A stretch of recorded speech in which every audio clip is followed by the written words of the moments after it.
শীত মানে হাঁস। আর হাঁস শীতে খাইতে বেশি মজা হয়। আসসালামু আলাইকুম, আশা করি সবাই ভালো আছেন। আমি আজকে হাঁস রান্না করব।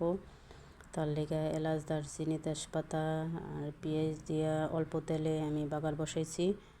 তারপরে দিলাম লবণ, আদা রসুন দিয়ে আমি একটু লেড়া চেড়া কষাই নিতেছি। তারপরে এর মধ্যে দিয়ে দেবো কারি মশলা 2 চামচ। আপনাদের পরিমাপ মতো দিতে পারেন। এই মশলার কোনো অতটা এক্স্যাক্টলি পরিমাপ বলতে পারব না। দিলাম 1/2 চামচ হলুদ গুঁড়া। তারপর অল্প একটু পানি দিয়ে দিতেছি, যেহেতু শুকনো মশলা বেশিক্ষণ থাকলে পুড়ে যাব। তারপরে দিলাম বাটা মশলা, আমি শুকনো মরিচ বাটাটা দিলাম। তারপর ভালো করে কষাই নিয়েছি। যখন এরকম তেল উঠবো বুঝবেন কষানো হয়ে গেছে। আর এই মশলাটা যত ভালো করে কষাবেন তরকারিটা তত ভালো হইব। দেখেন হাঁসটা অনেক তেল ছিল, তাই আমি বাগারে তেল কম দিছি। অনেক তেল আসলো। আর হাঁসের মাংস অনেক তেল থাকে। আমি কুকারে বসায় দিলাম। কুকারে আমি 10 থেকে 15 মিনিট রান্না করলেই মাংসটা অনেকটা সিদ্ধ হয়ে যাব। পরে আমি পাতিলে ডাইলা দিম। আমি ভালো করে মিশাই নিতেছি লেড়েছিটা। এটারে কিছুক্ষণ কষায় নেবো, পরে ঢাকনা লাগামো। তারপরে এর মধ্যে কিছুটা পানি দিয়ে দিলাম, যেহেতু কুকারে রান্না করবো তাই পানি বেশি দিতে হইব না। আর কুকারে রান্না করলে রান্নাটা একটু তাড়াতাড়ি হয়, এই কারণে আমি কুকারে দেবো। আর কুকারেও বেশিক্ষণ রান্না করবেন না, তাইলে হাঁসটা বেশি হয়ে যাব, নরম হয়ে যাব। বেশি নরম হলে হাঁসের মাংস আবার মজা লাগে না।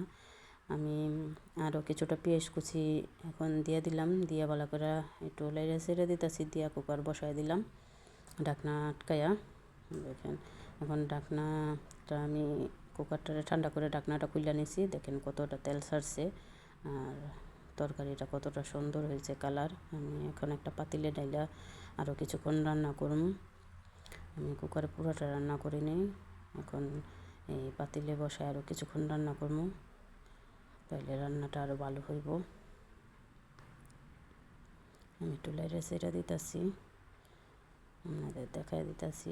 দেখেন কতটা সুন্দর হয়েছে। আর কিছুটা তেল উঠাই আমি ফালাই দিচ্ছি। হাঁসের মাংস অনেক তেল উঠছে।